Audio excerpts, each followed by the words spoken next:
Our Lenten journey takes us on a foray with Paul. We are fooling with wisdom now on the Accessible Faith Project.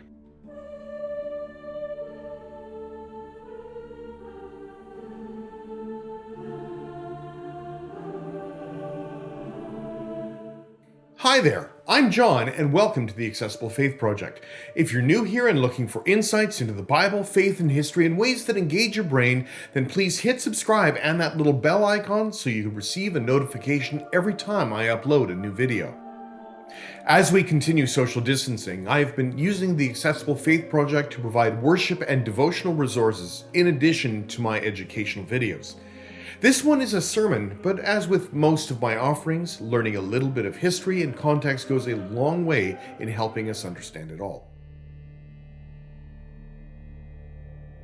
As the season of Lent progresses, we draw ever closer to the cross. The stories of the betrayal and the arrest of Jesus are coming. It becomes increasingly difficult to watch, and the temptation to just jump over it all and head straight for Easter grows.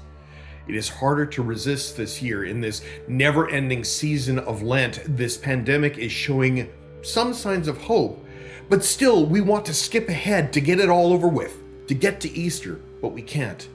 There is this cross that lies in the way, and at some point we need to take a closer look at it. After all, we cannot have Easter without the cross. Maybe to shed a little bit more light on it this week, I'm shifting away from Mark's storytelling and turning to Paul's letter writing. It may or may not be helpful. Paul's writing style is the bane of most language arts teachers that I know. Some of it is the translation itself, and some of it is the complete lack of punctuation that Greek texts of the day had. Most writings didn't even start using spaces between words until many centuries later. There are lots of examples of Greek writing that is just one long sentence. So no punctuation, no spaces between letters. It's no wonder that Paul sounds like he rambles on and on at length about some theological point, or at least we think. By the time he gets to the end of it, we aren't quite sure where he started or what the issue was. Unlike a good, entertaining story, Paul can take quite a bit of energy to read. But then again, keep this in mind. With Paul, we are reading somebody else's mail. We don't realize it, but Paul's epistles are a collection of letters directed at specific churches with specific problems at particular times. And over time, transcribed copies of these letters began to circulate in the early church. Given that the early church considered Paul a great leader and a teacher, especially in Greece and Asia Minor, his writings carried a unique weight. Copied and collected, they eventually found their place as part of what we now call the New Testament. Yet at their core, they are somebody else's mail, and that often addresses situations that we can only guess at. This reading comes in the middle of one of Paul's run-on thought processes, and he writes this: "For the message about the cross is foolishness to those who are perishing, but to those of us who are being saved, it is the power of God.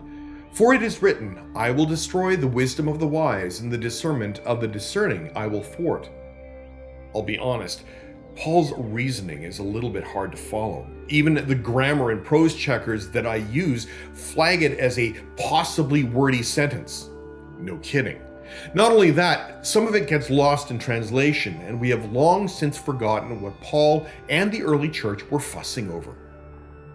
Paul's letters were a means of addressing concerns in early congregations when he could not talk to the people directly. We tend to set these early churches up on a pedestal as they were somehow the good old days, and we regard them as being somehow so much better than our church communities today. And yet, any careful read-through of any of Paul's letters should shatter that.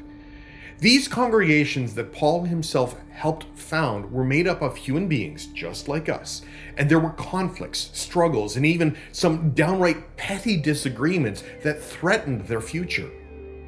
And when issues arose, Paul's preferred method was to actually go there and pay a visit to the congregation in person, but he would write a letter when he could not.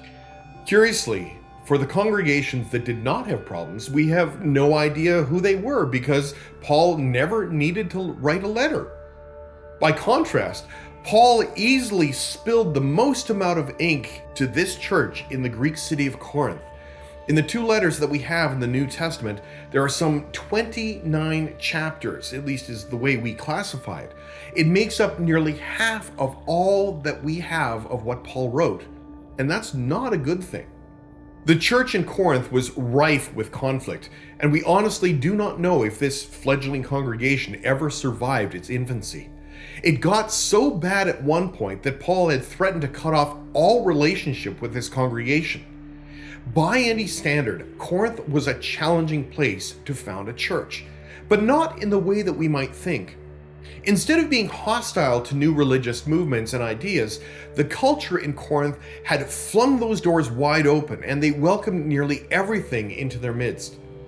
Being both a major seaport and a critical land transportation route in Greece, everything went through this city. You may have heard the saying that all roads lead to Rome, but one could also say that you had to go through Corinth in order to get there. So Corinth was not only a bustling center in the first century economy, but it was also a marketplace of new ideas, new philosophies, and new religions. There were a lot of ideas, and at the time, a lot of these were religious movements.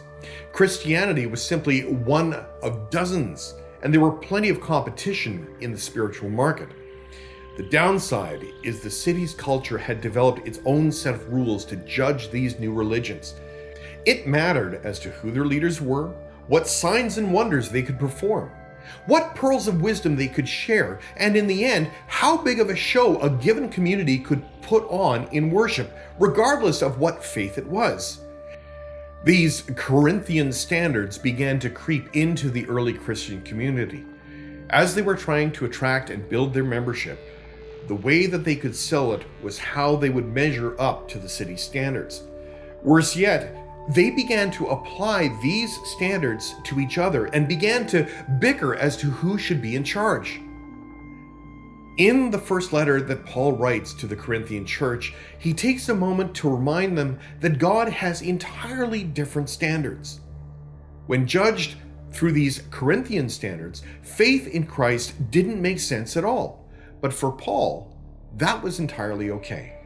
He saw how these influences were beginning to undermine the primary message, and if left unchecked, the Corinthian church was in danger of becoming just a carbon copy of all of these other new mystery religions in the city with no real message of its own.